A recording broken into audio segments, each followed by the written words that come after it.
All right, so here's the first one. So again, you should be doing this once with calculus and the other time with the formulas. All right, so when you get these circular ones, they work best with a polar kind of approach. So what you want to be doing here for calculus is you want to create a differential element that's a ring, because with these moments of inertia and dynamics, quite often we're doing these z-axes that we're using. So what we want to do here is go out a distance, and you could call that r, and then it's going to go to a ring here, okay? And I think in math class they call these things shells, is what I think. So this shell here is going to be, have a thickness of dr, and then it'll have an area, because what you're going to want to do here, the basic definition of a moment of inertia is I sub z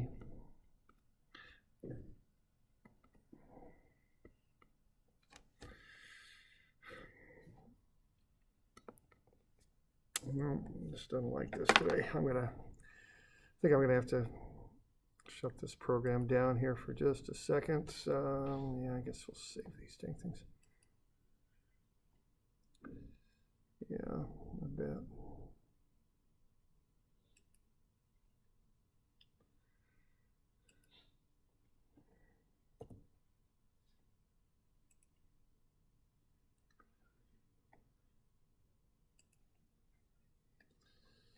All right, so that's still going. Let's see if this thing will work a second time here. So let's open it up.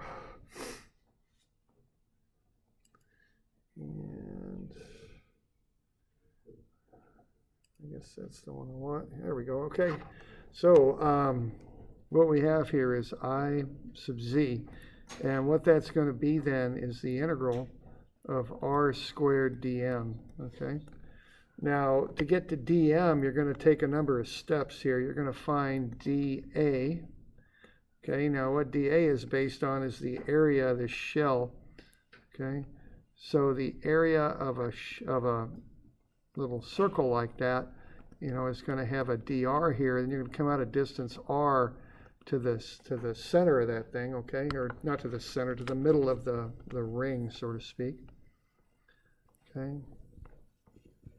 So r will get you this distance here. That's r right there. And then you're going to have a dr, which would be the thickness of the ring. So your dA then is going to be based on that. And what it's going to be the distance around that circle, which is 2 pi r, times its thickness, which is dr. Okay? So the area there is 2 pi r dr. Okay? Now the next thing you're going to want to do is find the dV, the volume, okay, based on that ring. And to do that, you just multiply the thing up by 5, because that's the height of the ring. So you get the area of the ring, then multiply it by 5. Okay, so that'll be 2 pi r times h. Okay, and now you got h, of course, right there. And then you multiply that by dr. And then the last thing you'd want there would be dm, and that will be the density.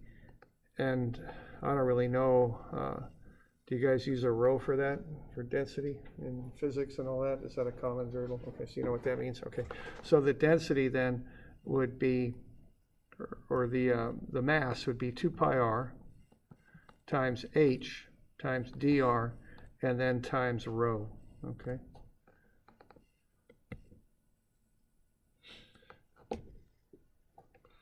So that's basically what you're going to have. So when you want to calculate I sub z, you're going to integrate. Now you want to watch your limits, because it looks to me like you're going to start where that, on the inner part of that integral. So that radius would be half of 8, it'd be 4, and then the outer radius would be half of 15, it's 7.5. And then, some of these things are constants, so they can come outside. I suppose I would look at it that way. So what would come outside would be 2, and a pi is a constant. Rho is a constant, as is h. So 2 pi, rho, and h can all come out. And is that just r dr left behind? 2 pi rho h, yeah. So that ought to leave behind RdR, is what that ought to leave behind.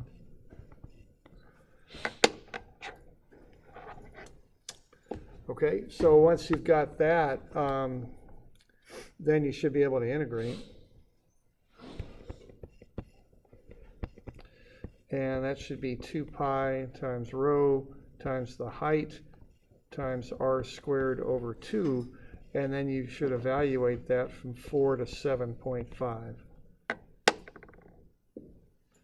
So that would be the basic approach on this thing. Okay.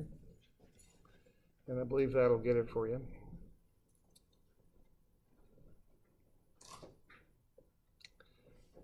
So y'all have any questions on that one for the calculus part? Let's see. Okay. Now the other way to do it, which I was looking for, was use a disk.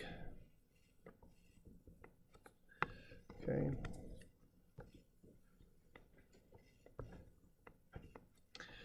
All right. And I sub z for a disk, I believe that's going to be 1/2 mr squared, right? If I remember right.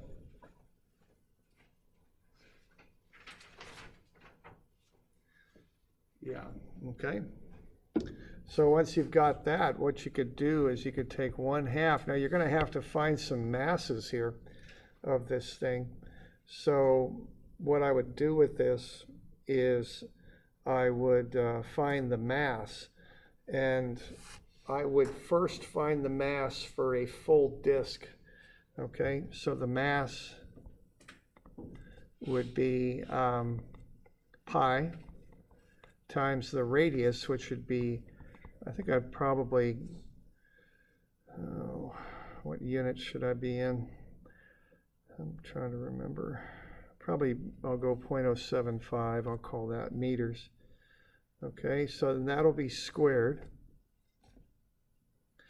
And then we'll multiply that by the height, which is 0.05 meters. And then multiply that by the density, which is 2,400 kilograms per square meter here, or cubic meter. So I'll move to another page here. That's getting kind of crowded in there, okay?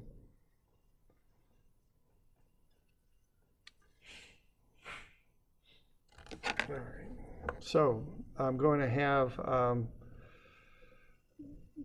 looking for 1/2 times the mass. Now what the mass is going to be is the area again, so that's pi times 0.075 meters squared.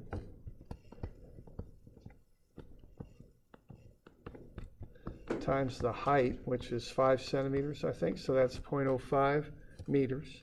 So that'll get you, if we throw a pi in there, we'll get pi r squared times height. So that will get us the volume, okay? Then what I want to do next is I'd multiply that by the density, and that's 2,400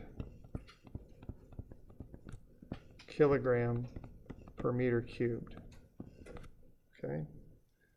So what I've got there is 1/2 times the mass, and then I'd multiply that by r squared, which would be 0.075 meters squared, okay?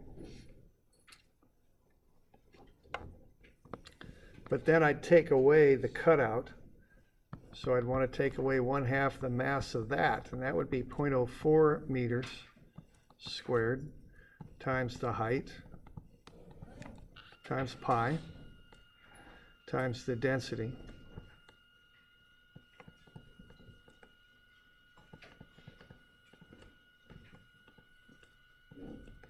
and then times the radius squared. Okay, so what I've got there, I've got 1/2 mr squared for the outer disk. Then I'm subtracting off the 1/2 mr squared for the inner disk. And when I do that, I should get to the answer as well, I think. Okay.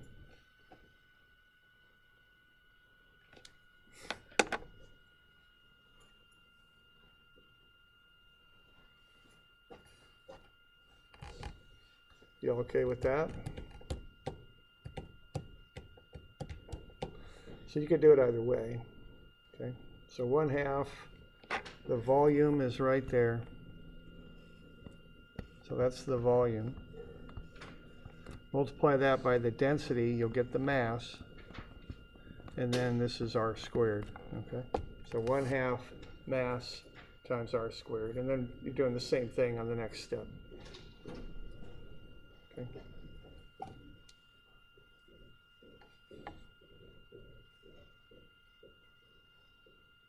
So we're good? All right.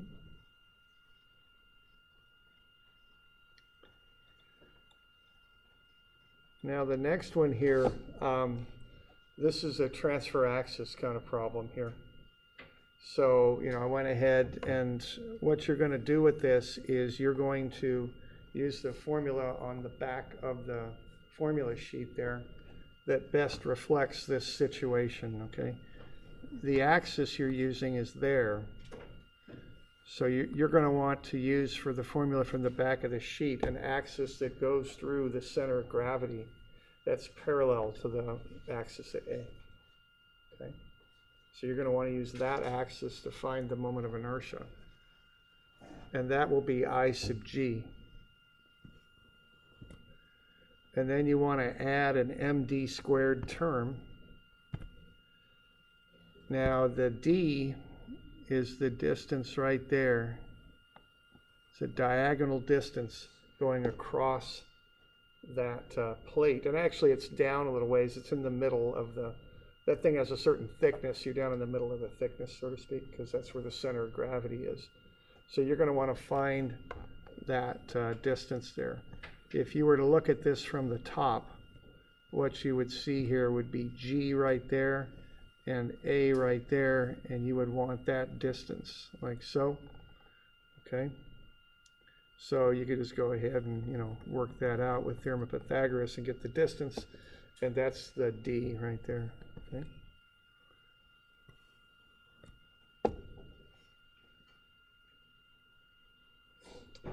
You okay with that?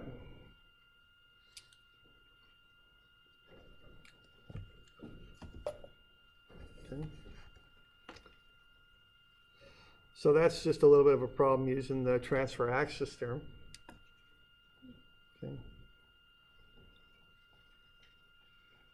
Right now the last one's a little bit more involved. It's another transfer axis problem. But and you kind of have to take this as a rectangular plate with a circular cutout. All right. So what I would do here, you're using the axis here, that the thing's going to rotate about that axis. So you want to go ahead and find the moments of inertia of those shapes about an axis that's parallel to the one shown. And that axis would be normal to the flat surface of the plate. Okay, so when you're looking at your formula sheet, be sure that you're picking out the proper axis, okay? And keep in mind, well, we'll see this, but let's just kind of look at that a little bit. So what you're going to do, you're going to find the moment of inertia of the plate and then subtract the moment of inertia of that circular cutout is what will happen there. Okay.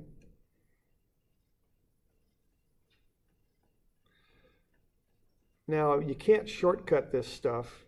You have to find the full moment of inertia for the entire plate, and then find the moment of inertia of the cutout, and then do the arithmetic there. You can't find the moment of inertia of a plate with a hole in it. There isn't such a formula. You got to find the full moment of inertia for the plate, then look at the cutout.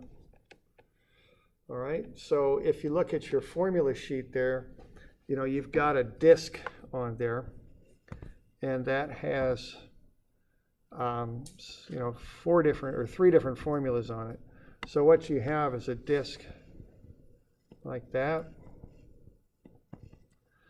And then we've got X, Y, and Z, okay? Now, what you've got then is IGX, The formula for that is 1/4 mr squared.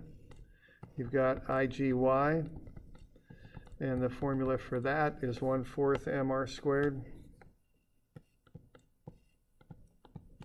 And then we got IGZ, and the formula for that is 1/2 mr squared. Okay? So that's what it'll show on your formula sheet, something like that. Now, when you're doing this, you got to be a little careful here. I mean, just because, you're going to find the moments of inertia of the plate about that axis and the disk, the cutout disk about that axis. They're all parallel to the one that you're working with, which is this axis right here, okay? Now, just because this axis here is coming out of the page, as is the other one, that really doesn't mean anything. So just because this axis and that axis are parallel to each other does not mean that you would use IGX there, okay? The key fact here is that this axis is normal to the flat surface of the disk.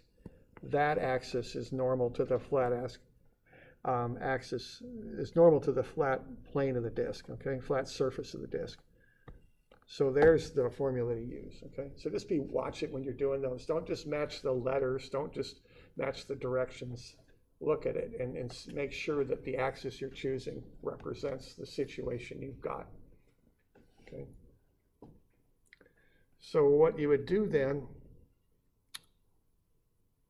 is go ahead and just run through that. I always like to set up tables when I'm doing these things. I make less errors that way, all right? So the first thing I did there was get the volume. Okay, the thickness is the 0.015 meters, and then I've got pi r squared. Now I got a negative on there because it's a negative volume. It's a cutout, okay? So negative 0.0000424. Then I take that volume and I multiply it by the density and I get the mass. Again, that's a negative. That negative volume just carries through. Then I take 1/2 mr squared, and again, the negative carries through, so that's negative 0.0000763. Okay. Now the next thing I want is the distance. Okay. And, sometimes this requires some arithmetic to figure this out. And, when in doubt, just make a good sketch. That will be very helpful. So what I've got here is I've got this dimension all the way back is 15 centimeters. You're given that right down there. But then on the top of the disk, you're given 8 back. So you're going 15 to the right, but 8 back to the left. Okay, so 15 minus 8 gets you 7 centimeters, which is 0.07 meters. So that's where that number comes from. What that is, that's the distance from the axis to the centroid of that cutout. Okay.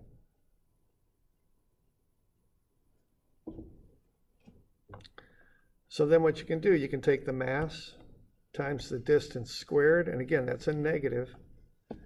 And you get those two numbers. They're both quite small, so I sub g is negative 0.0000763, and the md squared, which is part of the transfer axis theorem, is negative 0.0000831. So you just add them together. Now they're both negative, so you're essentially subtracting them, and that's negative 0.0000908.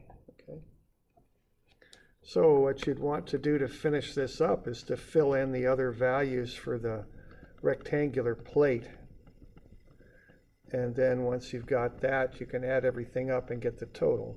Okay. So, that's part of the problem there that I've done for you. That's the cutout. So those values are all negative.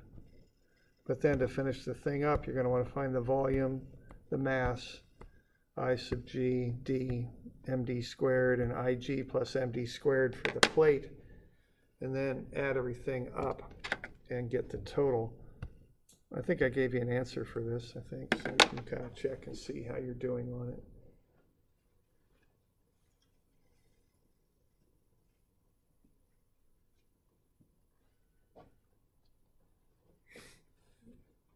You guys doing all right on that one? Do you have any questions?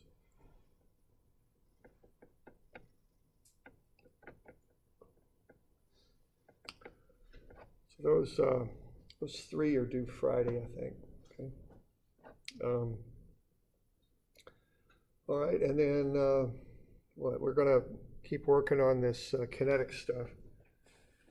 We'll try and get that wrapped. Probably be Monday before we get it all wrapped, and then we'll review a bit. Have the final the following week. Final scheduled, I think, from what is it? Is it 3 to 5 on Wednesday? Does anybody have their syllabus right with them? Is that right? So that's what it's scheduled for. I'll have to figure out, some other times on that. But anyway, that's what it's scheduled for at the moment. Okay. If there's issues with that, you can let me know. Okay. All right. Is that good enough? Call it good. So we'll see you all Friday.